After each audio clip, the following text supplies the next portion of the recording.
the city of Maiduguri during the Islamic festival of Salah.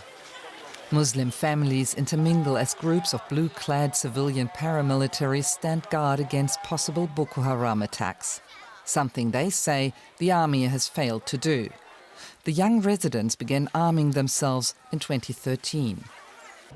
We just sacrifice ourselves so that the peace will reign in Maiduguri. That is our emergency. That is the ideology of every civilian JTF. Today, the civilian JTF has around 26,000 members. Many are school dropouts who see little alternative to fighting in the militia. Their growth has left residents worried that Maiduguri is turning increasingly violent. Activist Ahmed Bolori is one of them. Locals call him a peace ambassador.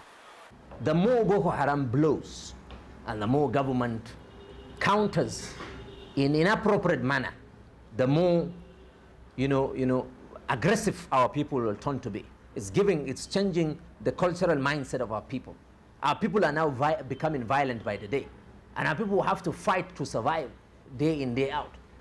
Every month he gathers members of the community to build networks of activists and to work on education programs.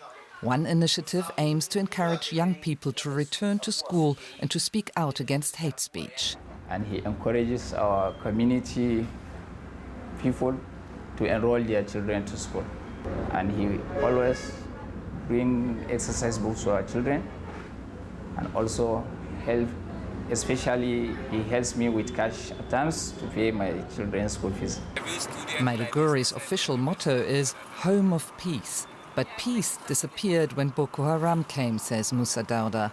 He hopes that Bolori will push harder to improve the situation. However, many youngsters admire the civilian joint task force. Lawal Yusuf, a researcher at the University of Maiduguri, calls it a resistance culture of violence. The civilian JTF, what they are doing, really attract the young ones to join them and also to be like them. They are supposed to be in the school, in the primary school and the secondary school, but not fighting Boko Haram. Laraba Mohammed is checking worshippers for weapons. She joined the militia when she was 17 after Boko Haram had killed her husband and father. She prides herself on being braver than her male co-fighters. Nevertheless, she still dreams of becoming a doctor.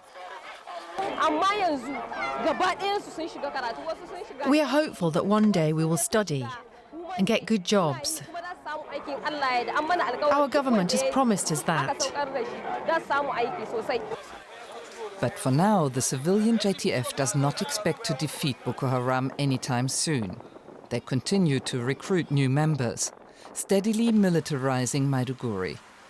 And so grows the need to offer its youth an alternative future. Perhaps only then can this city reclaim its place as home of peace. To discuss the security situation in the region, we sat down with the Deputy Chairman of the African Union, Kwesi Kwartey. We asked why it is so difficult to overcome Boko Haram in the Chad Basin. It is not for want of trying, and certainly not for want of willingness. The situation on the ground determines everything, and the institutions, when they are well developed, assist. But at all the times, in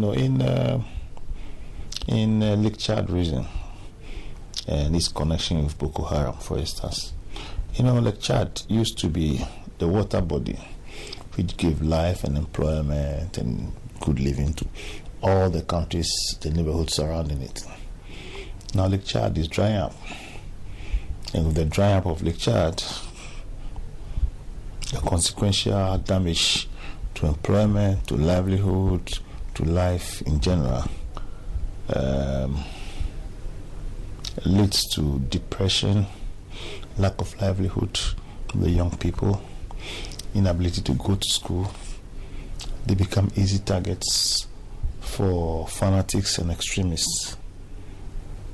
And then they are slowly introduced to arms, and then it becomes totally uncontrollable. I think that is what may have happened in the Lake Chad region and its relationship with Boko Haram.